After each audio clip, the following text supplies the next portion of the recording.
मंदसौर जिले में लगातार भारी बारिश से अब तक 40% फसलों का नुकसानों का आकलन सामने आया है। कलेक्टर की सख्ती के बाद कृषि विभाग ने मोटे तौर पर लगाए गए आकलन में ये बताया है 40% नुकसानी में गरोठ भानपुरा को छोड़ जिले में मंदसौर सहित सभी तहसीलों में अधिक नुकसान हुआ है। इसमें मल्हारगढ़, नारायणगढ़, मंदसौर, स्वासरा क्षेत्र में अधिक नुकसान होना बताया है। हालांकि नुकसान की भरपाई के लिए किसानों को मुआवजा देते हुए राहत देने की बात पर विभाग फसल बीमा कंपनी द्वारा भरपाई की बात कह रहा है। बीमा कंपनी से पिछले 3 सीजन का बीमा किसानों को नहीं मिला और यह चौथा सीजन है। वहीं करीब 1.5 लाख किसान तो अपनी फसलों का इस बार बीमा कराने से ही जिले में वंचित रह गए।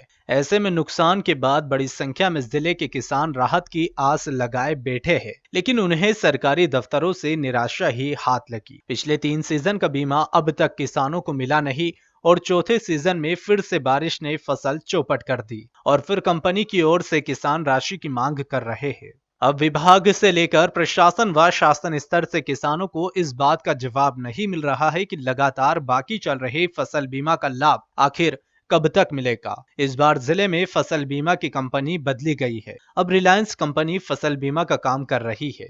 बैंक व सोसाइटियों से कर्ज लेने वाले जिले के करीब 1,16,000 किसानों का ही इस बार का बीमा हो पाया है। इसके अलावा 1.5 लाख किसान ऐसे हैं जिनका बीमा ही नहीं हुआ। ऐसे में बीमा नहीं कराने वाले किसानों को फसल बीमा का लाभ नहीं मिलेगा और नुकसान की भरपाई के लिए शासन ने इसके अलावा अन्य कोई आदेश अब तक नहीं दिए हैं। ऐसे में 1.5 लाख से अधिक ऐसे किसान हैं जिन्हें फसल नुकसानी पर सहायता राशि नहीं मिलेगी। बहुत ही ज़्यादा हुई है। फसलों में न तो फल फूल बिल्कुल नहीं आए हैं और जो अविलंब जो है सरकार को इसके ऊपर एक्शन लेकर के मुआवजा देना चाहिए। और पिछले साल का जो 2 लाख रुपए माफ़ करने का जो बता रखा था वो भी अभी तक माफ़ नहीं हुआ है।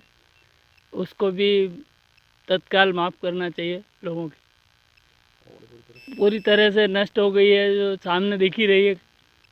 हर एक जगह खेतों में पानी भरा है।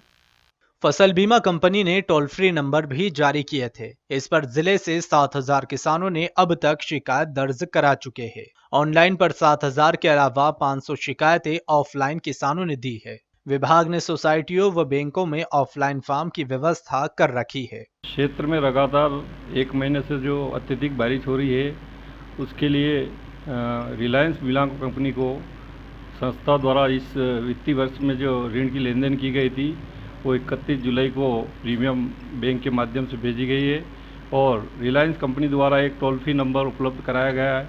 किसान उस टोल फ्री नंबर पर अपनी कंप्लेंट दर्ज करा के उसका सर्वे कंपनी द्वारा किया जा रहा है। 10-15 रोज़ की सर्वे वाले बता रहे हैं टेलीफोन पर। हमारे यहाँ जो एक ऑफलाइन आवेदन भी संस्था में लिए जा रहे हैं, जो लेके आ रहे हैं उनकी, और अग्रणी सदस्यों ने कुछ बीमा कराया तो उनका भी टोल फ्री नंबर पर शिकायत दर्ज करवाएगी। अभी तक प्रशासन की तरफ से केवल ये हमको आदेश मिला है कि रिलायंस कंपनी के टोल फ्री नंबर पर किसान को जिसका बीमा है उस पर शिकायत दर्ज करावे, और शिकायत दर्ज नहीं होती है तो एक प्रारूप और एक आवेदन फॉर्म हमको उपलब्ध कराया है, जो किसान द्वारा चाहिए गई जानकारी भरकर यहाँ संस्था में दे रहे हैं। उसको 24 घंटे में हमको आगे कंपनी को भेजना है।